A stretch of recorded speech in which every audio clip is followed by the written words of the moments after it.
무철이, 지금까지 나랑 연락한 게 무철이었어? 규태가 충격에 빠진 얼굴로 중얼거립니다. 그리고 화면은 급박하게 움직이며 오늘 이야기가 시작됩니다. 구독과 좋아요, 알림 설정으로 함께 해주시기 바랍니다. 술자리에서 대식은 규태를 몰아붙입니다. 너 같은 놈을 친구라 믿은 내가 바보지. 규태는 화가 나 자리를 박차고 나가려 하지만 대식의 말에 멈춥니다. 무철이, 기억 다 돌아왔어. 규태의 눈빛이 흔들립니다. 공터에서 무철은 금옥을 불러 세웁니다. 규태 외국 못 나가게 막아. 계약서 찾아와. 그리고 규태를 당장 내 앞에 무릎 꿇고 빌게 만들어. 금옥은 울음을 삼키며 고개를 숙입니다. 그 시각 규태의 집. 아들 민용은 단호합니다. 아빠, 전 절대 안 갈 거예요. 금옥이 이모 두고 못 가요. 규태는 초조하게 말합니다. 나중에 다시 돌아오면 되니까 일단 짐부터 싸. 진태에게도 서두르라며 얘기합니다. 무철이 기억 다 돌아왔대. 대운 빌딩 알아채는 것도 시간 문제야. 규태는 급히 출국 일정을 앞당깁니다. 집으로 돌아온 무철은 결국 미자에게 고백합니다. 사실은 나 기억이 돌아왔어요. 미자는 놀람과 안도 속에 눈시울을 붉힙니다. 무철은 덧붙입니다. 아직은 아무한테도 말하지 말아줘요. 대식의 집에서는 긴장이 흐릅니다. 아이들은 아버지가 절도죄로 고소당했다는 소식에 충격을 받습니다. 해숙은 절망하며 외칩니다. 이미자, 한무철, 너희들이 이렇게 나오는구나. 규태가 아들에게 짐을 싸라며 재촉합니다. 오늘 밤에 당장 떠난다. 민용은 금옥과 뱃속에 아지 두고 가는 아버지를 원망합니다. 금옥은 진태에게 무철의 뜻을 전합니다. 무철 오빠가 모든 걸 알고 있어. 지금이라도 규태 오빠 데리고 와서 빌라고 했어. 그러면 용서받을 수 있대. 그러나 진태는 고개를 젓습니다. 형님 오늘 한국 끈답니다. 한편 배를 움켜쥐고 괴로워하던 대식은 끝내 쓰러집니다. 석진이 급히 부축해 병원으로 데려갑니다. 의사는 피로와 스트레스가 누적됐다며 추가 검사를 진행합니다. 예원은 해숙을 찾아와 석진 이야기를 꺼냅니다. 해숙은 눈물을 삼키며 말합니다. 돈 없는 죄로 2번씩이나 당하는 거 너무 잔인하지 않니? 예원은 고개를 숙이고 사과합니다. 그 시각 무철은 규태를 잡기 위해 장태풍 번호로 문자를 보냅니다. 떠나기 전에 잠깐 보시죠. 대운 빌딩을 반드시 되찾겠다는 결심이 서려 있습니다. 카페에서 규태는 장태풍을 찾습니다. 그때 경찰의 전화가 걸려옵니다. 장동건 씨가 사기 혐의로 구속됐습니다. 규태는 순간 눈앞에 들어온 무철을 보고 경악합니다.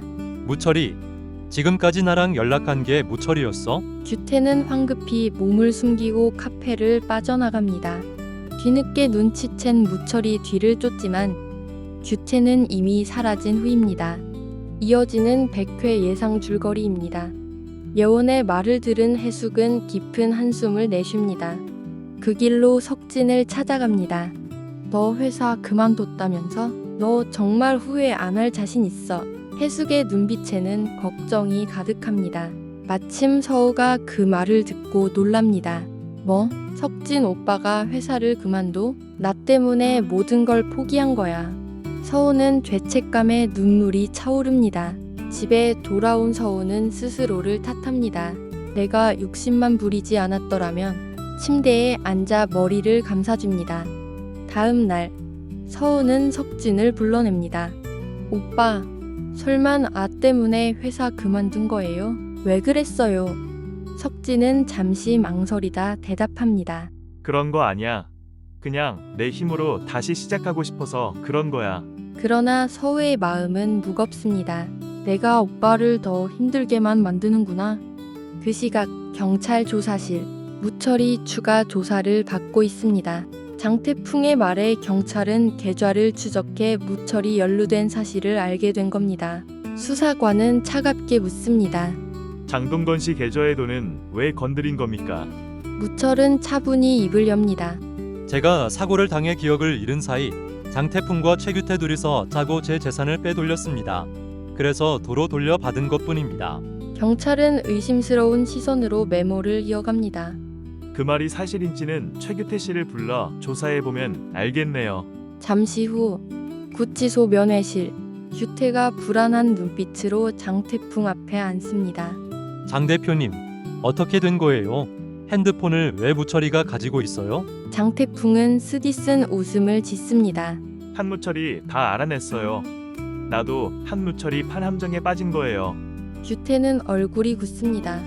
이제까지 나랑 연락한 게 무철이었다니. 그는 속으로 분노를 사깁니다. 경찰서를 빠져나온 규태는 차에 올라탑니다. 차창에 비친 자기 얼굴을 보며 중얼거립니다. 그래, 일이 이렇게 된 이상 나도 당하고만 있을 수 없지. 음흉한 미소가 그의 입가에 번집니다. 등기 못하고 잡혀갔으니까 아직 대운 빌딩은 내 거야. 그는 등기부등본을 확인하며 쓸쓸히 웃습니다. 한편 무철은 규태의 집을 찾아갑니다. 하지만 규태의 행방을 아무도 모릅니다. 무철은 진태의 멱살을 움켜쥐고 위협합니다. 규태 어딨어? 진태는 눈을 피하며 털리는 목소리로 답합니다. 저 몰라요. 대체 왜 이러세요, 형님? 규태를 설득하러 왔던 금옥이 이 모습을 봅니다. 무철의 격한 모습에 숨이 막힐 듯 놀랍니다. 방안 공기가 싸늘하게 얼어붙습니다. 한편 경찰은 다시 수사 기록을 맞춰봅니다. 한무철 씨가 대체 뭘 숨기는 거지? 의심은 점점 짙어집니다. 병원에선 대식의 검사 결과가 나옵니다. 의사는 심각한 표정으로 말합니다. 환자분, 다른 이상 소견이 있습니다. 대식은 어리둥절한 표정을 짓습니다. 정확한 결과를 위해 정밀 검사가 필요합니다. 대식은 별일 아닐 거라며 대수롭지 않게 여기지만 가족들의 얼굴은 굳어갑니다. 무철은 집으로 돌아와 창밖을 바라봅니다. 최규태, 한국 뜨기 전에 붙잡아야 해. 차가운 결심이 그의 눈빛에 맺힙니다. 서우는 홀로 방에 앉아 눈을 감습니다. 석진 오빠를 지켜야 할까 아니면 떠나야 할까? 갈등이 그녀를 옥죄어 옵니다.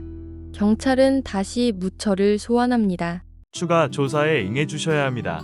무철은 고개를 끄덕이지만 속으로는 불안이 커집니다. 규태는 호텔 방에 앉아 휴대폰을 만지작거립니다. 이제 무철도 경찰의 눈에 띄었으니 빨리 여길 떠야겠어. 그의 표정엔 욕망이 가득합니다. 무철은 홀로 길을 걸으며 혼자 생각합니다. 기억이 돌아오면 모든 것이 제자리를 찾을 줄 알았는데 차라리 기억을 잃었을 때가 더 편하고 행복했던 것 같네. 그러나 그림자는 짙어지고 있습니다. 규태의 계략, 경찰의 의심, 대식의 병까지 모든 사건이 한꺼번에 소용돌이칩니다. 규태는 과연 어떤 선택을 할까요? 언제쯤 모든 진실이 밝혀질까요? 이 내용은 개인적인 예상이며 실제 방송과 다를 수 있습니다. 긴 영상 시청해주셔서 감사합니다. 구독과 좋아요, 알림 설정하고 다음 영상도 기대해주세요.